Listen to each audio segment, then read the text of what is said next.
Academic অ্যাচিভার্সের আরও একটি নতুন ভিডিওতে তোমাদেরকে স্বাগত জানাই। আশা করি সকলে ভালো আছো। তোমাদের মপ আপ রাউন্ডে যে ভ্যাকেন্সি লিস্ট সেটা বের হয়ে গেছে। তো আজকের ভিডিওতে যে গুরুত্বপূর্ণ বিষয়গুলো নিয়ে আলোচনা করব সেগুলি হলো, 1 নম্বর, মপ আপ রাউন্ডে কারা কারা অ্যাপ্লাই করতে পারবে। 2 নম্বর, পছন্দের কলেজে ভর্তির সুযোগ পাওনি যারা, তারা কী করবে। 3 নম্বর, নতুন ফর্ম যারা ফিল আপ করবে তাদের কি করতে হবে। 4 নম্বর, যারা নিজের পছন্দের প্রথম যে কলেজ সেখানে ভর্তি হয়েছে কিন্তু সেখানে পড়তে চাও না, তারা কি করবে। 5 নম্বর, যারা নিচের দিকের কলেজে অ্যাডমিশন নিয়েছো, উপরের দিকে কলেজে ভর্তি হতে কি করতে হবে তাদেরকে। 6 নম্বর, 4 ইয়ার কোর্সে ভর্তি হয়েছো, 3 ইয়ার্সের কোর্স তুমি করতে চাও, সেক্ষেত্রে তুমি কি করবে। 7 নম্বর, মেজর মাইনর পরিবর্তন করতে গেলে কি করতে হবে। 8 নম্বর, অ্যাডমিশন ক্যান্সেলের ব্যাপারটা কি। 9 নম্বর, মপ আপ রাউন্ডে কি অটো আপগ্রেডেশন থাকবে। 10 নম্বর, সেকেন্ড লিস্ট কখন আসবে। 11 নম্বর, ভর্তির তারিখ ও ফিজিক্যাল ভেরিফিকেশনের ডেট কবে। চলো তাহলে সরাসরি আমরা চলে যাই। মপ আপ রাউন্ড হচ্ছে তোমাদের অ্যাডমিশনের শেষ সুযোগ, অর্থাৎ এখানে তুমি যদি ফর্ম ফিল আপ না করো বা ফর্ম ফিল আপ করে ভর্তি না হও, তাহলে তোমাদের কিন্তু পরবর্তী ক্ষেত্রে আর ফর্ম ফিল আপের কোনো সুযোগ থাকবে না। তাহলে মপ আপ রাউন্ডে অ্যাপ্লিকেশন করা হলো কলেজে ভর্তির জন্য শেষ সুযোগ। তো দেখো, তোমাদের যে ভ্যাকেন্সি লিস্ট, সেই ভ্যাকেন্সি লিস্ট আজ 10ই সেপ্টেম্বর ভ্যাকেন্সি লিস্ট বের হয়ে গেছে। তোমরা লগ ইন করে সেই লিস্ট চেক করে নিতে পারবে যে এই মপ আপ রাউন্ডে কারা কারা অ্যাপ্লাই করতে পারবে। প্রথমত, যারা একেবারে নতুন ছাত্রছাত্রী, অর্থাৎ যারা এই পোর্টালে অ্যাপ্লিকেশন করোইনি, অর্থাৎ ফ্রেশ ক্যান্ডিডেট যারা, তারা এখানে অ্যাপ্লিকেশন করতে পারবে। 2 নম্বরে কারা পারবে, যারা ফেজ 1-এ আবেদন করেছিলে অথচ লিস্টে তোমাদের নাম আসেনি বা ভর্তির সুযোগ পাওনি, তারা এখানে আবেদন করতে পারবে। ফেজ 1-এ ভর্তি ক্যান্সেল করেছো যারা, অর্থাৎ তুমি যে কলেজে চাইছো সেই কলেজে পাওনি, অন্য কলেজে ভর্তি হয়েছো,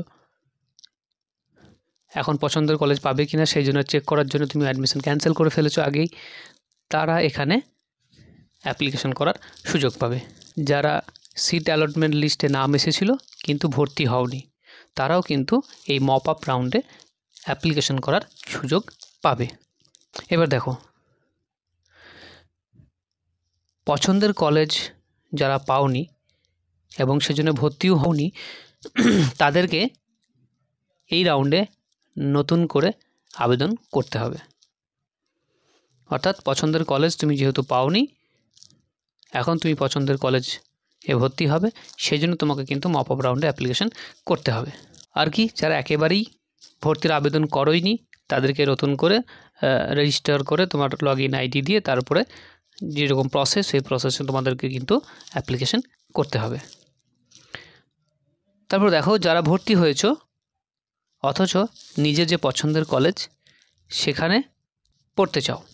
দেখো, যারা ভর্তি হওয়ার সময় প্রথম প্রেফারেন্স দিয়েছিলে এবং প্রথম যে কলেজ সেই কলেজেই তুমি ভর্তি হয়ে গেছো অথচ তুমি এখন সেখানে আর পড়তে চাও না, তারা, অথবা যারা 4 ইয়ার্স কোর্সে ভর্তি হয়েছো, এখন 4 ইয়ার্সের কোর্স করতে চাইছো না, 3 ইয়ার্সের কোর্স করতে চাইছো, তারা, অথবা যারা মেজর সাবজেক্ট একটা নিয়েছো, পরবর্তী ক্ষেত্রে তুমি অন্য মেজর সাবজেক্ট নিয়ে পড়তে চাইছো, তারা, এই 3 শ্রেণীর যারা আছে তাদেরকে কি করতে হবে, এখানে অ্যাডমিশন নিতে গেলে নতুন করে ফর্ম ফিল আপ করতে হবে এবং তাদের আগের যে অ্যাপ্লিকেশন অর্থাৎ অ্যাডমিশন নিয়েছিল সেই অ্যাডমিশন তোমাকে ক্যান্সেল করতে হবে।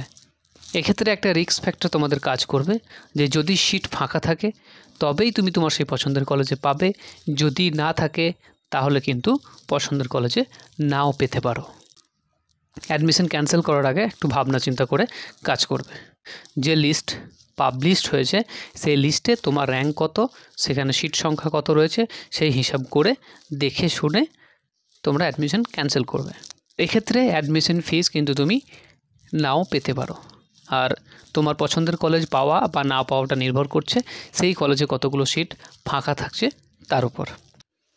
আর যারা ভর্তি হয়ে আছে কোনো একটা কলেজে কিন্তু প্রথম দিকে তোমাদের যে চয়েস বা পছন্দ সেখানে পাওনি, কিন্তু নিচের দিকে যে চয়েস সেই চয়েসে তুমি কোথাও ভর্তি হয়ে আছো এবং অটো আপগ্রেডেশন অন করে রেখেছো, তাদেরকে আর নতুন করে আবেদন করতে হবে না। তারা সিট খালি থাকলে অটোমেটিক তোমরা কী করবে, ওই লিস্টে বা ওই সিট অ্যালটমেন্ট লিস্টে তোমাদের নাম চলে যাবে। তো সেক্ষেত্রে তোমাদেরকে কী করতে হবে, যে লিস্ট বের হওয়া অবধি ওয়েট করতে হবে। কিন্তু যারা অটো আপগ্রেডেশন অন করনি তাদের ক্ষেত্রে কিন্তু এই লিস্টে নাম আসবে না। তো সেক্ষেত্রে তোমাদেরকে আবার কী করতে হবে, আগের অ্যাডমিশন ক্যান্সেল করে নতুন করে অ্যাপ্লিকেশান করতে হবে এবং সেটা অনেকটা রিস্কি হয়ে যাবে।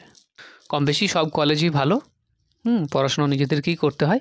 যদি যাতায়াত ব্যবস্থার সুযোগ সুবিধা থাকে তাহলে সেই কলেজই রাখো, কারণ এই মপ আপ রাউন্ডে সবটাই নির্ভর করছে কতগুলো সিট ফাঁকা থাকছে তার উপর। যদি সিট না ফাঁকা থাকে তখন কিন্তু তোমাকে আরও হয়তো নিচের দিকের কলেজে ভর্তি হতে পারে। তো সেই দিকটা তোমরা একটু খেয়াল করবে। আর যারা অটো আপগ্রেডেশন করে রেখেছো, অপশান ইয়েস করে রেখেছো বা অন করে রেখেছো, তাদের লিস্টটাতে নাম তো অটোমেটিক চলে আসছে, তাদেরকে এখানে কিন্তু কিছু করতে হচ্ছে না। এরপর দেখো তোমাদের যে মেরিট লিস্ট বা সিট অ্যালটমেন্ট লিস্ট আসবে সেটা আসবে 16ই সেপ্টেম্বর বিকেল 4টের পর। তোমাদের কিন্তু মেরিট লিস্ট ও সিট অ্যালটমেন্ট লিস্ট আসবে মপ আপ রাউন্ডে, আর ভর্তি শুরু হবে সেই দিনই লিস্ট আসার পর থেকে 17ই সেপ্টেম্বর পর্যন্ত। আমাদের এই যে লিস্ট বেরোলো, এই লিস্ট বেরোনোর পর থেকে 10 থেকে 13 সেপ্টেম্বর পর্যন্ত তোমরা আবেদন করতে পারবে। আর সেই আবেদনের ভিত্তিতেই তোমাদেরকে 16ই সেপ্টেম্বর 2025 বিকেল 4টের পর লিস্ট দেওয়া হবে। আর সেই লিস্ট বেরোনোর পরেই কিন্তু তোমাদের অ্যাডমিশন প্রসেস শুরু হয়ে যাবে। সিট অ্যালটমেন্ট লিস্টে পছন্দের কলেজে পাবে না, তারা আবার অটো আপগ্রেডেশন করে রাখবে বা ইয়েস করে বা অন করে রাখবে এবং অ্যাডমিশন নেওয়ার পর যদি সিট ফাঁকা থাকে তাহলে তোমরা আবার কি করবে, উপরের দিকের যে কলেজ তোমার পছন্দের যে কলেজ সেই কলেজে তোমাদের চান্স পাওয়ার সুযোগ থাকবে। যদি এক্ষেত্রে মপ আপ রাউন্ডে কেউ অ্যাডমিশন না নাও তার কিন্তু আর কোনো সুযোগ থাকবে না, কারণ অ্যাডমিশন নেওয়ার পরই তোমাকে অটো আপগ্রেডেশন অপশান আসবে, সেটাকে ইয়েস করতে হবে। আর যদি ভর্তি না হও তাহলে কিন্তু আর পুনর্বার তোমাদের ভর্তির কোনো সুযোগ থাকছে না। তো এই যে মপ আপ ফেজ, এই মপ আপ ফেজের যে প্রথম ধাপ, সেই প্রথম ধাপে ভর্তির পর আবার একটা সেকেন্ড রাউন্ড কিন্তু আসবে। আর এই সেকেন্ড রাউন্ডে আমাদের আবার সিট অ্যালটমেন্ট লিস্ট বের হবে 21শে সেপ্টেম্বর 2025 এবং এই যে আপগ্রেড রাউন্ড, এই আপগ্রেড রাউন্ড লিস্ট আসার পর থেকেই কিন্তু ভর্তি শুরু হয়ে যাবে। অর্থাৎ মপ আপ রাউন্ডের যে সেকেন্ড ফেজ বা সেকেন্ড লিস্ট যখন দেওয়া হবে, সিট অ্যালটমেন্ট লিস্ট 21শে সেপ্টেম্বর, 21 থেকে 23শে সেপ্টেম্বর পর্যন্ত কিন্তু তোমাদের ভর্তি প্রক্রিয়া চলবে। এরপর 23 থেকে 25শে সেপ্টেম্বর যে সমস্ত ছাত্রছাত্রীরা ভর্তি হবে তারা কি করবে, ফিজিক্যাল ভেরিফিকেশনের জন্য নির্দিষ্ট কলেজে যাবে এবং সেখানে ভেরিফিকেশন হবে। তারপর থেকেই কিন্তু তোমাদের ক্লাস শুরু হয়ে যাবে। তো তোমাদের ফিজিক্যাল যে ভেরিফিকেশন হবে সেই ভেরিফিকেশনে কী কী ডকুমেন্টস লাগবে তা জানতে আমাদের আগের যে ভিডিও আছে সেই ভিডিও দেখে নিতে পারো। যদি তোমাদেরকে ভালো লেগে থাকে তাহলে শেয়ার এবং সাবস্ক্রাইব করে দিও। তোমাদের জন্য রইল শুভকামনা।